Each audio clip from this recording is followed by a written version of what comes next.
성경 로마서 15장 1절에서 6절을 찾겠습니다. 믿음이 강한 우리는 마땅히 믿음이 약한 자의 약점을 담당하고 자기를 기쁘게 하지 아니할 것이라. 우리 각 사람이 이웃을 기쁘게 하되 선을 이루고 덕을 세우도록 할지니라. 그리스도께서도 자기를 기쁘게 하지 아니하셨나니 기록된 바 주를 비방하는 자들의 비방이 내게 미쳤나이다 함과 같으니라. 무엇이든지 전에 기록된 바는 우리의 교훈을 위하여 기록된 것이니 우리로 하여금 인내로 또는 성경의 위로로 소망을 가지게 함이니라. 이제 인내와 위로의 하나님이 너희로 그리스도 예수를 본받아 서로 뜻을 같이 갖게 하여 주사 한 마음과 한 입으로 하나님 곧 우리 주 예수 그리스도의 아버지께 영광을 돌리게 하려 하노라. 아멘.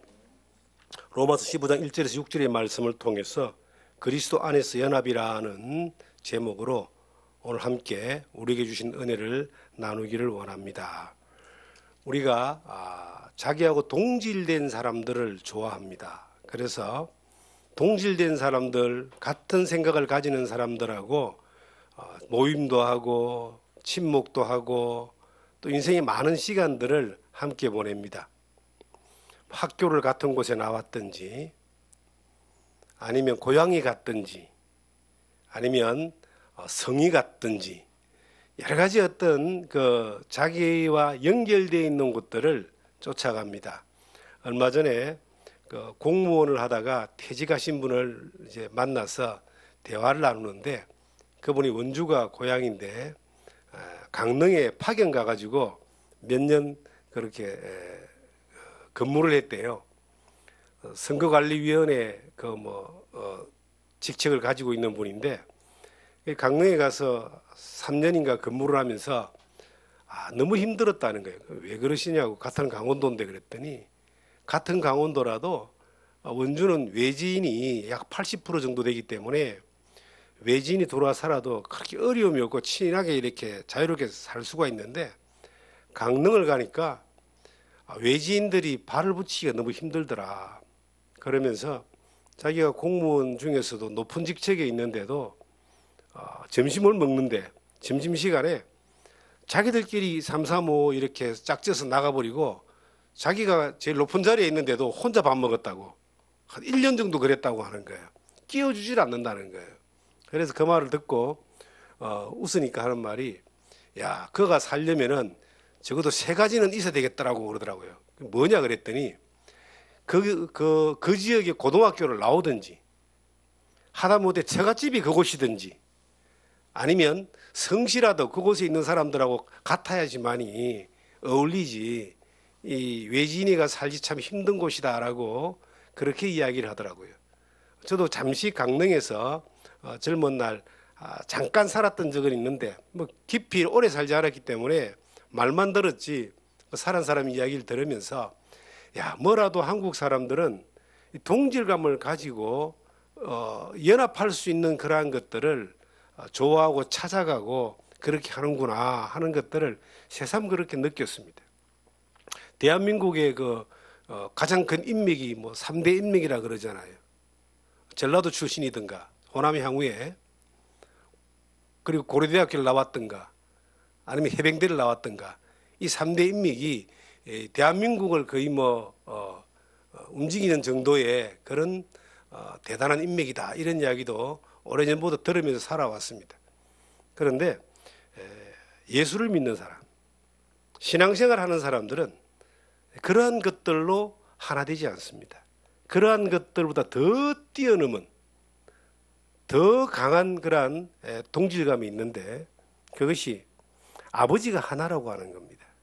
천지를 지으신 창조주가 그 하나님이 내 아버지가 되었기 때문에 그 아버지가 하나인 하나님의 백성들은 처음 보는 사람도 인종이 달라도 친밀한 동질감을 가집니다. 그리고 무엇보다도 예수 그리스도의 십자가의 피 흘림의 그 은혜로 말미암아 죄 용서받고 구원함을 받은 사람들은 그 동질감이 같은 믿음을 가지고 같은 성경을 보고 같은 소망을 가지고 있다라고 하는 그 하나만으로도 엄청난 동질감을 가집니다. 그래서 언어가 안 통해도 예수 그리스도 안에서 거듭남을 입은 그러한 믿음이 있는 사람들은 이게 동질감을 느끼고 굉장히 친밀감을 느끼는 것들을 우리는 여러 사람들의 이야기를 통해서도 듣게 됩니다. 저 또한 그렇습니다. 우리가 일본이라는 사람들, 일본 사람들을 민족적으로 별로 안 좋아하잖아요. 그런데 일본에 가서 이제 잠깐 선교할 일이 있었는데 가서 이렇게 2박 3일 정도밖에 못 있었습니다. 있으면서 그 일본인으로 예수 믿는 사람들을 소수지만은 10여 명 정도 되는 그런 분들을 만나서 찬양도 같이 하고 말은 잘 안 통했지만 통역이 있어가지고 그리고 예배도 드리고 그리고 교제를 나누는데 얼마나 그렇게 사랑스럽고 그렇게 오래된 고향 사람 같고 눈빛이 그냥 따스하고 그 언어가 안 통하지만 통역을 통해서 통하지만 그게 대단한 그 끈끈한 동질감을 느낄 수가 있었습니다. 주님이 한 분이시고 하나님 아버지가 한 분이시고 믿음이 하나고 같은 성경을 보고 소망이 하나고 영생의 그러한 소망 가운데서 함께 살아간다라고 하는 것이 대단한 동질감이었어요. 그래서 그러한 동질감을 가진 사람들이 모이는 곳을 교회라 그럽니다. 예수 그리스도를 주님으로 믿고 예수 그리스도를 믿는 믿음으로 그 이름 아래서 두세 사람이 모여있는 그곳을 교회라고 하는데 이 교회는 이 세상에 어떤 이 공동체보다 강한 그러한 연합과 동질성을 가지고 있습니다. 그리고 예배를 통해서 이 성경의 말씀을 통해서 이것을 계속 확인해 나가는 그러한 일들을 우리는 하고 있습니다. 그런데 이 성경에 보니까 이 동질감을 가지고 있는 교회가 요 근간에 이제 보면은 이 부정적인 어떤 그러한 이 이야기들을 매스컴을 통해서든지 또 주변 사람들을 통해서든지 직접적인 본인의 경험을 통해서든지 많이 접하게 되잖아요. 교회가 그렇게 거룩한 곳이고 하나님 뜻을 따라가는 곳이고 빛이 되고 선한 모습으로 가야 되는데 그 교회가 시끄러운 문제가 생기고 또 교회 안에 가봤더니 그 세상보다 더 어려운 그러한 갈등과 다툼과 분쟁과 난임과 이런 것들이 막 일어나고 또 상상하지 못하는 그러한 그 개인적인 고통을 당하고 이런 것들을 겪잖아요. 아니 그 동질감을 가지고 있는 한 소망 가운데 살아가는 사람들이 있는 세상의 어떤 것과도 비교가 안 되는 그러한 강력한 그 하나가 될 수 있는 하나님과 예수 그리스도와 성령과 성경이 있는 그러한 이 공동체 가운데서도 왜 그렇게 불편함이 있고 다툼이 있는가? 참 이해하지 못하는 그러한 일들이 우리 주변에서 보게 되고 경험하게 됩니다. 그런데 그러한 일은 예수님 당시에도 있었고 이 로마서가 기록된 사도 바울이 로마서를 기록했던 그 당시에도 있었습니다. 이것은 믿음이 하나고 동질감이 있지만은 우리의 육신이라고 하는 이 연단되지 못하고 훈련되지 못하고 성숙하지 못하는 육신을 가지고 있기 때문에 육신의 욕심과 욕구 가운데 져서 넘어지는 경우가 많이 있고요. 그리고 무엇보다도 이 하나님의 말씀을 방해하고 교회를 해치려고 하는 어둠의 세력, 악의 세력, 그 사탄의 세력이 언제나 늘 공격을 하기 때문에 이 공동체는 그러한 어려움과 혼돈에 빠질 수가 있는 겁니다. 그래서 이 공동체 가운데 적어도 사탄이 그렇게 방해하는 것을 못하라 하지 못하잖아요. 그건 끝까지 하는 거예요. 그럼 이 공동체가, 이 교회가 이것을 지켜나가기 위해서 또 이 아름다운 이 하나의 공동체가 한마음 한뜻으로 하나님 맡기신 그 사역을 감당하기 위해서 어떠한 모습으로 나가야 되는가를 제 바울 사도가 여기에 기록을 하고 있는 겁니다. 이 1절부터 보시면은 믿음이 강한 우리는 마땅히 믿음이 약한 자의 약점을 담당하고 자기를 기쁘게 하지 아니하며 우리 각 사람이 이웃을 기쁘게 하되 선을 이루고 덕을 세우도록 할지니라. 이게 이제 공동체를 같은 뜻으로 연합하여 가는 데 있어서 첫 번째 자세다라고 하는 거예요. 이 교회 안에는 강한 자가 있고 약한 자가 있습니다. 다 똑같은 목사가 아니잖아요. 다 똑같은 성도가 아니잖아요. 또 직분이 있고 믿음이 성숙한 사람이 있고 믿음이 약한 사람이 있습니다. 약한 사람이 믿음이 강한 사람을 이끌고 가지는 못합니다. 그런데 믿음이 강한 사람은 믿음이 약한 사람들을 도우고 섬기고 이렇게 이끌고 갈 수가 있습니다. 그런데 누구에게 맡겼냐면 강한 사람들에게 약한 사람들에 대하여 약점을 담당하여 그리고 강한 사람을 기쁘게 하지 말고 약한 사람을 기쁘게 하고 이웃을 기쁘게 하고 선을 행하고 덕을 세우라라고 이렇게 권하고 있습니다. 우린 돌아봅니다. 나는 믿음이 강한 자인가? 나는 살아가면서 믿음이 강해봤던 적이 있는가? 아니면 나는 믿음이 약한 자인가? 어떤 기준이 있을까요? 여기서 강한 자라고 하는 것은 육신적으로 나이가 많은 게 아닙니다. 우리나라는 뭐 나이가 벼슬이라 그러죠. 나이가 많은 것을 강점으로 보잖아요. 여기서 강한 자는 나이가 많은 세대가 높은 것을 말하는 것이 아닙니다. 그럼 여기서 강한 자가 권력 있는 자인가? 권력 있는 자도 아닙니다. 힘 있는 자도 아닙니다. 돈 있는 자도 아닙니다. 여기서 강한 자라고 하는 것은 믿음이 강한 사람, 믿음이 성숙한 사람. 약한 자라는 것은요, 세상의 형태가 어땠든 간에 믿음이 약한 사람을 이야기합니다. 믿음이 약한 사람은 어떤 사람이냐? 이걸 어떻게 분별하느냐? 믿음이 약한 자는 육신적인 사람이라는 뜻입니다. 모든 것들을 육신적으로 생각하고 세상적으로 판단하고 세상적인 가치를 가지고 세상적인 그 기준을 따라서 살아가는 것을 믿음이 약한 사람이다 그래요. 그럼 믿음이 강한 사람은 어떤 사람이냐? 한마디로 딱 정의하면은 예수 그리스도를 많이 닮아가는 사람이다. 많이 닮은 사람이다. 이렇게 정의할 수 있는데 믿음이 강한 사람의 특징이 뭘까요? 하나님의 말씀을 일단 분별할 수 있습니다. 하나님의 말씀이 성경이 우리는 이 성경이 굉장히 글자가 많아서 읽기가 힘들고 이거 한번 일독한다는 건 쉽지 않잖아요. 그런데 달리 한번 생각해 보십시오. 천지를 지으신 하나님이 자기의 뜻과 자기의 계획과 인류 역사 가운데 모든 그 역사의 예언들까지도 이 성경 한 권에 다 기록해 놨어요. 그러면 하나님의 그 크신 뜻을 알아가는 데에 성경 한 권만 제대로 배우면, 제대로 알면, 제대로 깨달으면 하나님을 온전히 알 수 있는 거예요. 그래서 믿음이 강한 자라는 말은 하나님의 말씀을 많이 보고 듣는 것뿐만 아니라 하나님의 말씀을 이해하는 사람, 더 조금 깊이 말하면 깨닫고 그 말씀을 따라 살아가는 사람들을 믿음이 강한 자다라고 그렇게 말할 수 있습니다. 두 번째 믿음이 강한 사람들이 뭡니까? 영적으로 성숙한 사람입니다. 지식이 많으면 사람은 말이 많아지잖아요. 경험이 많으면 자신감이 막 생깁니다.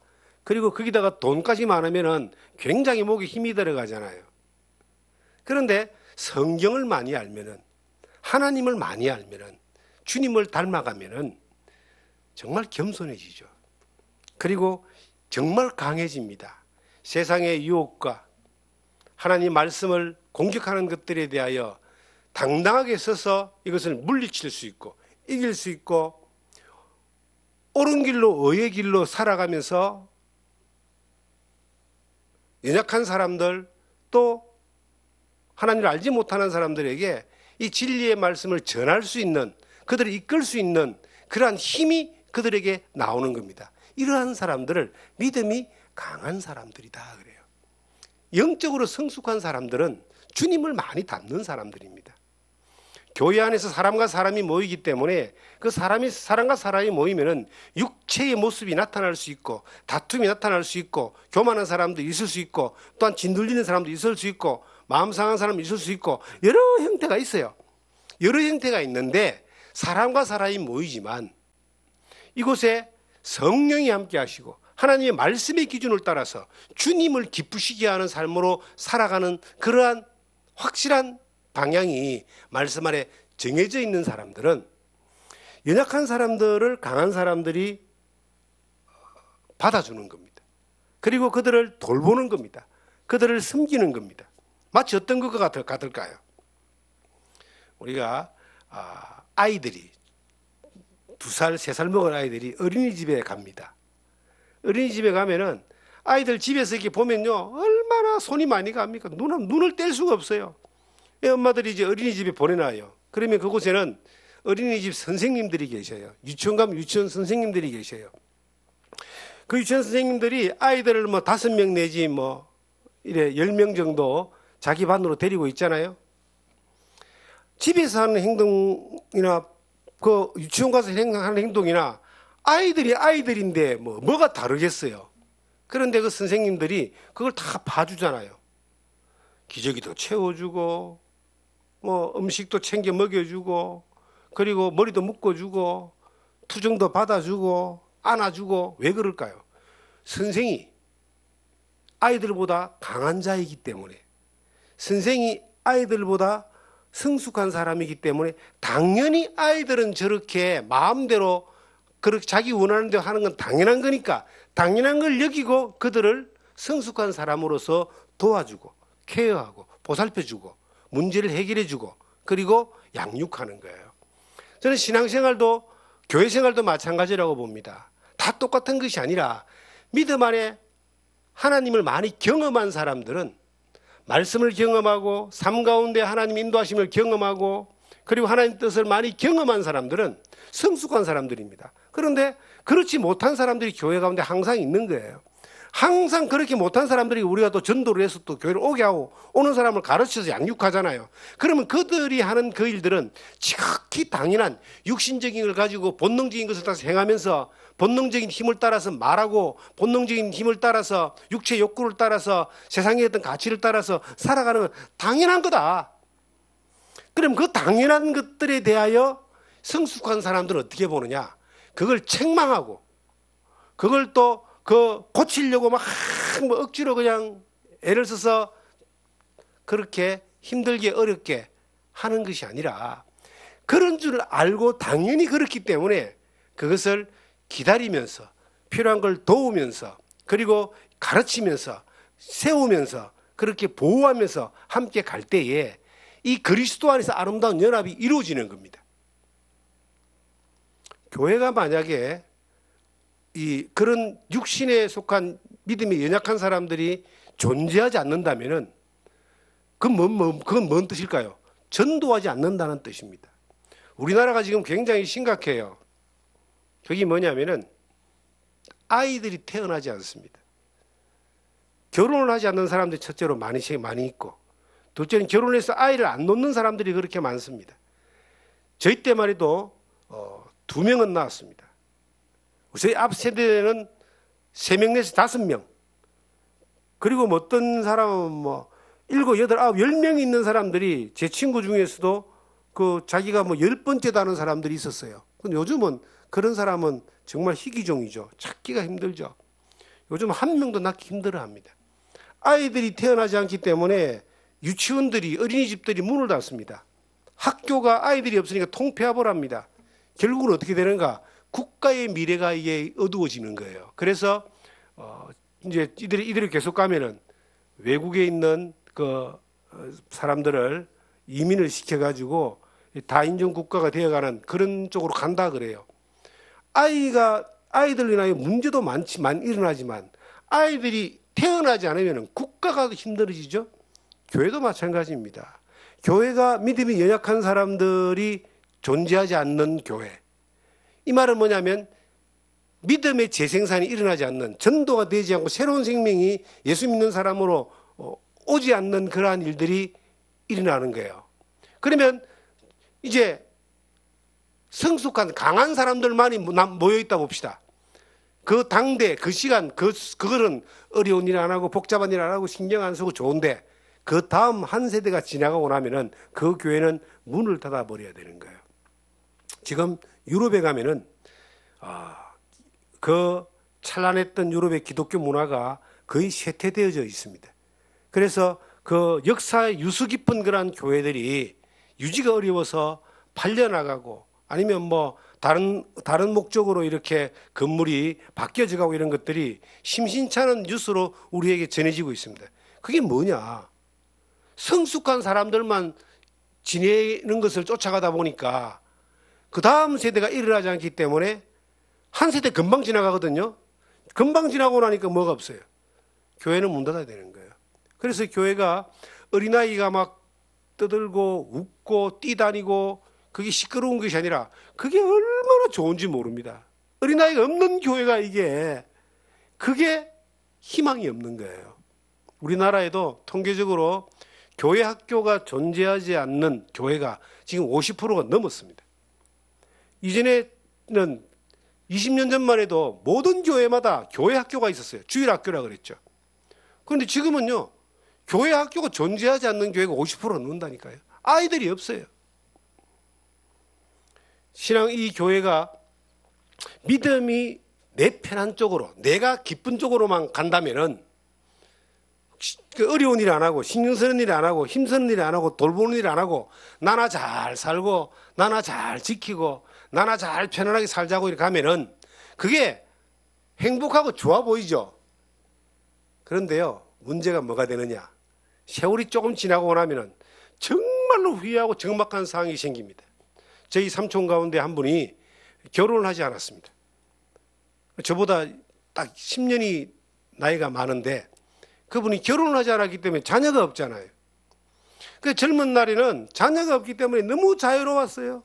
자기 벌은 돈 뭐 다 자기 쓰고 여행 다니고 좋은 옷 입고 좋은 거 먹고 그렇게 뭐 아주 남들이 부러워할 정도로 그렇게 편안하게 살았다 이 말이에요. 다른 사람들은 자식 키우느라고 힘들고 자식 공부시키느라고 어려워하고 자식 돌보느라고 그냥 그렇게 신경 쓰고 잠 못 자고 그렇게 살 때에 그렇게 즐겁게 사는 거예요.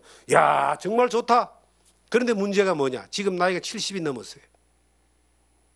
이제는 너무 외롭고 너무 힘든 거예요. 문제는 뭐냐면은 자녀가 없다는 그 자체가 참 힘들어하더라는 이야기예요.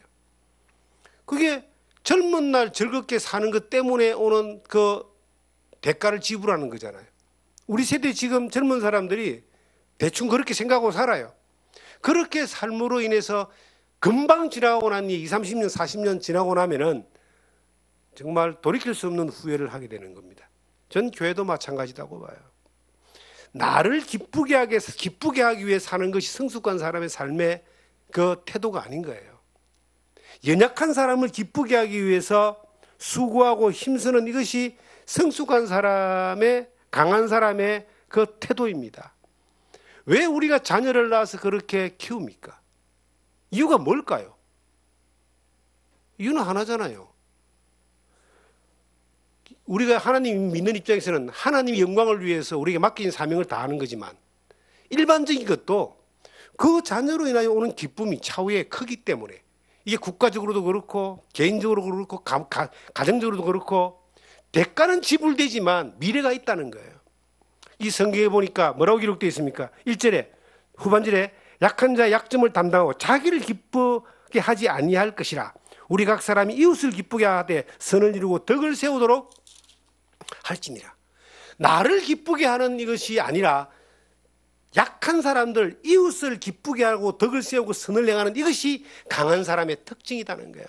내가 잘 먹고 잘 살고 내가 편하게 살고 기쁘게 사는 것이 이것이 강한 사람의 모습이 아니라는 거예요. 만약에 내가 강한 사람인데 나를 위해서 나를 기쁘게 위해 사는 것이 이게 다라면은 그것은 거짓말장입니다. 위선자입니다. 믿음 안에 신앙이라고 하는 것은 하루아침에 되는 것은 아닙니다. 하나님의 은혜와 성령의 인도하신 가운데서 그 사람을 이끌어서 우리를 이렇게 만들어 갔다고 생각합시다. 그럼 우리가 이 정도 연령적으로도 성숙하고 또한 여러 가지 안정된 가운데서 산다고 볼 때에 그러면 이 안정된 가운데 사는 이것을 내가 더 기쁘고 더 즐겁고 더 행복하게 살기 위해서 하나님이 이렇게 했다라고 판단하고 그렇게 산다면 이거는 잘못된 거예요. 그건 강한 자가 아니에요. 위선자예요. 하나님 우리를 그렇게 만들었다면 우리는 더 우리의 이 모습을 가지고 약한 사람들을 기쁘게 하기 위하여, 약한 사람들을 위하여 선을 행하고 덕을 세우며 기쁘게 하기 위하여 우리가 우리의 삶을, 시간을 투자하는 겁니다. 이 교회는 항상 약한 사람이 있는 거예요. 항상 어린 사람이 있는 겁니다.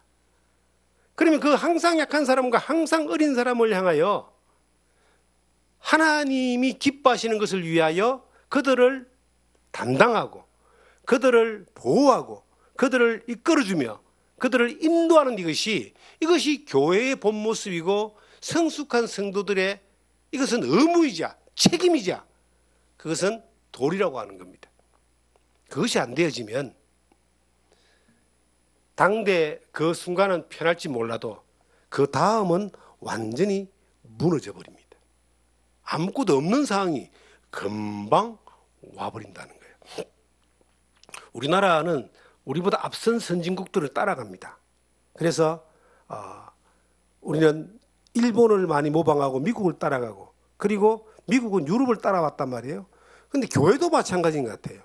교회도 우리가 미국 쪽을 많이 이렇게 영향을 받았고 미국은 유럽의 영향을 많이 받았잖아요.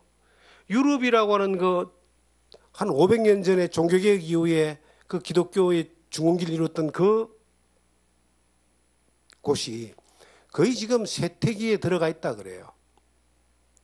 이 믿음의 강한 자들이 약한 자를 돌보고 또한 땅끝까지 복음을 전하는 사명을 제대로 감당하지 않았기 때문에 하나님을 믿는 것이 하나님의 영광을 믿는 것이 아니라 자기의 영광 기쁨을 위해서 하나님 믿는 것들로 인본주의로 바뀌어지는 가운데 유럽의 교회들은 쇠퇴됐습니다. 이것이 이제 미국으로 넘어와서 미국도 지금 그쪽으로 가고 있습니다. 우리나라도 또한 그것을 그대로 지금 닮아가고 있습니다. 그러면 우리는 어떤 태도를 취해야 되는가? 우리가 이 땅에 존재하는 이유는 하나님의 기쁨을 위해서 존재한다라고 하는 것을 정확하게 알아야 됩니다. 우리는 어느 날 하나님 앞에 가게 돼 있어요. 그것이 몇 년 후인지는 모르지만 육체의 생명은 어느 날 마감됩니다. 반드시 하나님의 부름 가게 되어 있습니다. 그런데 하나님 우리를 평가할 때 뭘로 평가하겠어요? 너 자신의 기쁨을 위해 살았느냐? 아니면 하나님의 기뻐하는 걸 위해 살았느냐? 이걸 물어보지 않겠어요? 그럼 뭘로 더 평가될까요? 내가 오늘 살아가는 이 순간의 모든 것들이 내 기쁨과 평안을 위해 사느냐? 아니면 믿음이 연약한 사람들을 그들을 담당하여 그들을 기쁘게 하고 그들을 하나님 앞에 올바로 세우기 위하여 내가 삶을 투자하면서 그렇게 사느냐, 이걸 가지고 평가된다는 거예요. 우리에게 맡겨진 생명의 복음을 니만 즐거워하고 기뻐하고 니만 예수 믿고 천국 가는 걸로 좋아하며 살다가 가느냐, 아니면 이것을 전하기 위해서 다른 진리를 알지 못하는 사람들에게 이 복음, 이 진리를 전하기 위해서 내가 기뻐하는 걸 포기하고 진리를 전해서 복음을 전해서 하나님이 기뻐하고 그가 살아나는 것들을 위해서 인생을 삶을 투자하고 살았느냐, 이걸 주님이 평가하지 않겠느냐는 겁니다.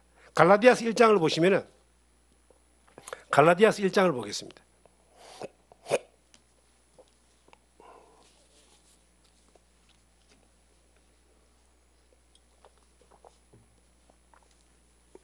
갈라디아서 1장 10절을 보시면 바울 사도가 이렇게 자신의 믿음을 고백합니다. 이제 내가 사람들에게 좋게 하랴, 하나님께 좋게 하랴, 사람들에게 기쁨을 구하랴. 내가 지금까지 사람들의 기쁨을 구하였다면 그리스도의 종이 아니라. 바울 사도가 내가 누구의 기쁨을 위해서 살아가느냐, 사람들의 기쁨을 위해 살았다면 난 그리스도의 종이 아니다. 오직 하나님의 기쁨을 위해서 살았다. 그러면 바울 사도가 하나님의 기쁨을 위해서 살았던 삶의 모습이 뭐냐면요, 자기 육신이 힘들고 어렵고 공고하고 고난당하고 재판받고 죽음의 위협 가운데서도 약한 사람들을 기쁘게 하기 위해서, 약한 사람들을 그리스도 안에서 올바로 세우기 위하여 그렇게 기도하고 그렇게 그들을 돌봤고, 진리를 알지 못하는 그러한 멸망으로 가는 사람들을 하나님 앞으로 인도하기 위하여 그 온갖 고난을 겪으면서 그 길을 선택한 겁니다. 로마서 8장에 보시면은 현재의 고난은 장차 올 영광과 좋게 비교할 것이 없다라고 그렇게 바울 사도가 고백합니다. 현재 이 고난이 내가 육신이 좀 불편하고 어려움을 당하고 힘듦을 당하는 이 고난이 무엇 때문에 받는 고난이냐? 무엇 때문에 받는 고난이에요? 내가 잘못해가지고 감옥 들어가는 그런 고난이 아니고, 내가 실수해가지고 요거도 먹는 고난이 아니라 하나님을 기뻐하기 위해서, 하나님이 가장 큰 기쁨이 잃어진 영혼들이 주님께 돌아오는 거예요. 잃어진 영혼들에게 복음을 전하기 위해서 그렇게 힘들고 애쓰고 고난당한 겁니다. 그리고 연약한 성도들을, 연약한 사람들을 하나님 앞에 온전히 세우기 위하여 그는 밤낮 쉬지 않고 3년 동안 그 에베소 교회에서 가르쳤다라고 그렇게도 고백하고 있습니다. 그리고 교회를 세워나가고 또 말씀을 전하기 위하여 그렇게 고난을 받았다. 바울 사도가 내가 사람을 기쁘게 하기 위해서 난 그리스도의 종이 아니다. 바울 사도가 자기를 기쁘기 위해 살았다면 자기는 그리스도의 종이 아니다. 믿음이 성숙한 사람들은요, 믿음이 강한 사람은 하나님의 기쁨을 위해 사는 사람들입니다. 믿음이 강한 사람들은요, 자기의 기쁨을 위해 살지 않는 사람입니다. 믿음이 강한 사람은 믿음이 연약한 사람들을 기쁘게 하기 위하여 그들을 섬기고 그들에게 선을 행하고 덕을 끼치고 그들을 세우는 일을 위하여 결코 쉬지 않는 그런 일을 행하는 겁니다. 우리가 예수 그리스도를 주님으로 믿습니다. 그분이 나를 위해 십자가에 피 흘려 주심으로 말미암아 내가 죄 사함 받고 구원을 받았기 때문에 그 예수 그리스도가 나의 주님입니다. 그 우리가 주님을 닮는 것을, 그리스도를 닮는 것을 가장 성숙한 모습이라 그러거든요. 로마서 15장 밑에 보시면은 5절에 이런 말씀이 있어요. 이제 인내와 위로의 하나님이 너희로 그리스도 예수를 본받아 서로 뜻을 같이 하게 하여 주사 한 마음과 한 입으로 하나님 곧 우리 주 예수 그리스도의 아버지께 영광을 돌리게 하려 하노라. 뜻을 같이 하고 한 마음과 한 몸으로 하나님께 영광을 돌리게 하는데, 그 어떤 것들이, 그 기준이 뭐냐? 그리스도를 본받는 거예요. 우리는 예수를 믿는 사람들입니다. 예수를 믿는다라고 하는 거는요, 그분이 나를 위해서 십자가에 피 흘려서 내 죄를 갚아놓은 것을 믿는 겁니다. 그래서 예수님을 주님으로 믿는 거예요. 그리고 주님하고 믿습니다. 나의 구원자 주님하고 믿습니다. 그런데 그 예수를 믿는다라고 하는 것은요, 우리가 한 가지 착각하지 말아야 됩니다. 예수를 믿기 때문에 예수 이름으로 내 육신에 필요한 것들을 막 달라고 기도하면 그 예수님이 나한테 주시겠지 하고 믿는 믿음이 있어요. 이 굉장히 어린 믿음입니다. 성숙하지 못한 믿음이고 정말 햇병아리 같은 믿음입니다. 물론 하나님이 우리의 필요한 것들을 기도를 들어주기도 하시지만은 예수를 믿는다라고 하는 것은, 그것은 정말 믿음이 연약한 모습의 믿음의 형태고, 예수를 믿는다는 것은 내가 예수 믿음으로 구원받은 것뿐만 아니라 그 예수님의 말씀을 듣고 예수님을 닮아가는 거예요. 처음에는 말씀을 듣고, 두 번째는 말씀을 따라가고, 세 번째는 따라가면서, 따라가는 걸 다른 말로 순종이라 그러죠. 따라가다 보니까 그 예수님을 닮아가는 거예요. 그리스도에게까지 나아가는 거예요. 이 예수를 믿는 사람의 코스입니다. 그런데 그 코스 가운데 지금까지 너희가 내 이름으로 아무것도 구하지 않으시나 구하라. 그래야면 받으리니 너희 기쁨이 충만하리라. 예수 이름으로 우리가 연약한 부분들을 기도하고 또 구할 때에 그 예수님이 우리에게 또한 응답하셔서 위로하시고 또한 기도를 들어주시고 하는 것들이 그 가운데 들어가 있는 겁니다. 그런데 우리가 예수를 믿고 예수를 닮아간다는 게 어떤 모습일까요? 이 땅에서 살았던 예수님의 그 행적이 우리에게 보여준 롤 모델입니다. 예수님이 마태복음 26장에 보시면 그 유명한 겟세마네 동산에서의 기도가 나옵니다. 예수님이 이제 골고다 십자가를 향해서 이제 가야 됩니다. 마지막 가기 전에, 잡혀가기 전에 겟세마네 동산에 가서 이제 기도를 하게 됩니다. 제자들을 베드로, 요한, 야고보를 데리고 가서 이제 너 깨어 있으라 그러고 혼자 가서 기도하는데, 그 기도의 내용이 아버지, 할 수만 있으면 이 잔을 내게서 옮겨 주시옵소서. 그러나 내 원대로 마옵시고 아버지 원대로 하옵소서. 요즘 번역된 성경은 내 원대로 마옵시고 아버지의 원대로 하옵소서라고 그렇게 번역되어 있습니다. 마가복음 15장에도 똑같이 그렇게 번역되어 있습니다. 옛날 성경에는 내 뜻대로 마옵시고 아버지 뜻대로 하옵소서 이렇게 되어 있어요. 그게 더 강하잖아요. 뜻대로. 내가 원하는 뜻대로 하지 마시고 아버지의 원하는 뜻대로 하옵소서. 이게 예수 그리스도가 이 땅에 와서 살았던 삶의 그 보여준 본입니다. 우리는 어떻게 기도합니까? 아버지, 내 뜻대로 해 주시옵소서. 자꾸 내 뜻을 구하는 거예요. 내가 원하는 걸 구하는 거예요. 내가 원하는 걸 구하니까 하나님이 참 뭐라고 응답해 줘야 됩니까? 우리가요, 예수 그리스도의 이름으로 구할 때 하나님의 뜻대로만 구할 수 있다면, 구한다면 반드시 그것은 응답됩니다. 그런데 내 뜻대로 구하면 하나님이 응답해 줄 수가 없습니다. 100년을 구해도 하나님이 응답해 줄 수가 없어요. 우리가 무엇을 닮아가야 되는가? 우리가 주님을 닮아가는 데에 무엇을 닮아가야 되는가? 말씀을 쭉 보면 주님을 이해합니다. 그런데 보는 것만으로 신앙이 성숙한 건 아니잖아요. 경험하고 체험할 때에 신앙은 성숙되어집니다. 그런데 경험하고 체험될 때에 무엇을 통해서? 예수님을 통해서. 그 예수 그리스도를 경험하면은요, 점점 주님을 닮아가게 돼 있어요. 점점 닮아가면 이제 이 바울 사도가 로마서 15장 1절에 말한 것처럼 나를 기쁘게 하는 것이 아니라 연약한 사람을 기쁘게 하는 이것, 그리고 그 연약한 사람을 기쁘게 하는 이것이 하나님을 기쁘게 하는 것이다. 이게 굉장히 간단한 공식이잖아요. 산수와 수학에만 공식이 있는 것이 아니라 신앙도 믿음도 공식이 있습니다. 하나님을 기쁘게 하는 게 막연하게 보입니까? 하나님께 영광을 돌리는 것이 굉장히 말로만 거룩하고 말로만 대단한데 내 삶을 통해서 어떻게 하나님께 영광을 돌리고 어떻게 하나님을 기쁘시게 하느냐라고 하는 것에 대하여 구체적으로 내가 생각해 본 적이 없어요. 그런데 성경에 보니까, 로마서 15장에 보니까 믿음이 강하다라고 하는 것은, 성숙하다는 것은 주님을 닮아가는 것인데, 주님을 닮아가는 사람의 모습이 뭐냐? 자기를 기쁘게 하지 아니하고 하나님을 기쁘게 하기 위해 사는 것인데, 그것이 하나님 영광 받는 것인데, 그것이 믿음이 연약한 사람을 기쁘게 해주는 것이다. 나를 기쁘게 하는 것이 아니라, 믿음이 연약한 사람 중에 정말로 너무 멀리 있는 사람들은 예수 안 믿는 사람들이잖아요. 예수 안 믿는 사람들요, 사람들은 종종 제가 사람들을 만나보면 이런 이야기하면서 종교는 똑같아 그래요. 저는 아니라 그럽니다. 종교는 절대 똑같지 않습니다. 이 세상 모든 종교는 하나 빼놓고는 다 똑같아요. 예수 그리스도를 믿는 믿음 빼놓고는 다 똑같습니다.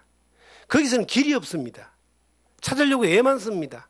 뭔가 높은 수준의 철학과 어떤 종교적인 것들이 있다 할지라도 거기에는 뭔 길이 없느냐? 영생의 길이 없습니다. 구원의 길이 없습니다. 천하 인간에게 구원을 주신 일은 예수밖에 없습니다. 예수 그리스도의 십자가의 사건 외에는 죄를 해결할 수 없습니다. 부활이 없습니다. 예수 외에는. 그래서 다 똑같지 않습니다. 결론적으로 말하면 예수 안 믿는 사람은 다 지옥 갑니다. 그들이 얼마나 슬픈 인생 가운데 살다가 이 땅에서 태어나서 죽도록 고생하다가 결국은 영원한 고통 가운데 죽어서 영원한 지옥 간다면 그것보다 정말 불행한 게 어디 있어요. 그들에게 진정한 한 빛을 던져주고 어둠에서 그들을 기쁨으로 인도하는 것이 예수의 복음을 전하는 겁니다. 그래서 바울 사도는 그 예수의 복음을 전하기 위해서, 그들을 기쁘게 하기 위해서 정말 고난과 그 엄청난 길을 갖고, 그리고 그걸로 끝나는 것이 아니라 믿음이 연약한 사람들을 온전히 세우기 위하여, 그들을 또 기쁘게 하기 위하여 그런 그 고난의 길을 걸어갔습니다. 그리고 그가 감옥에서 재판받고 순교했습니다. 그를 두고 하나님을 기쁘게 하시게 한 사람이라고 롤 모델로 우리에게 이 성경에 기록하고 있습니다. 우리도 그렇게 가기를 원하는 거예요. 우리가 뭐 대단한 일을 할 필요 없습니다. 내가 그냥 이렇게 주 안에서, 하나님 말씀 안에서 믿음으로 살면 되는 거예요. 주님 주시는 것들로 말미암아 은혜를 누리고 살면 되는 겁니다. 사는 것 자체가 얼마나 큰 은혜입니까? 그런데 내가 살아가면서 삶의 태도가 나를 기쁘게 하기 위해 사는, 자기를 위해 사는 사람이 아니라 주를 위해 살고 하나님의 영광을 위해 살고 영원한 소망을 두고 사는데, 거기에 마음을 우리가 하나 모아 사는 게 이게 교회입니다. 이게 한마음 한뜻으로 이 그리스도 안의 연합이라고 하는 거예요. 그 연합된 공동체가 우리가 살면서 지역의 사람들에게 예수의 복음을 전하고 약한 사람들을 섬기고 돕고 그리고 상처받은 많은 사람들을 치유하고 위로하는 이곳이 이게 교회고 이 생명나무 숲 저는 교회의 모습이다. 그 모습으로 살아간다는 겁니다. 그런 모습으로 살면서 하나님이 우리에게 주시는 정말 하나님이 우리에게 주시는 너무나 놀라운 은혜가 너무나 많이 있습니다. 눈만 떠도 하나님께 감사할 수밖에 없는 것이 이 우리가 누리는 은혜인데 그 하나님의 은혜를 풍성히 누리는 여러분과 제가 되기를 주님의 이름으로 부탁드립니다.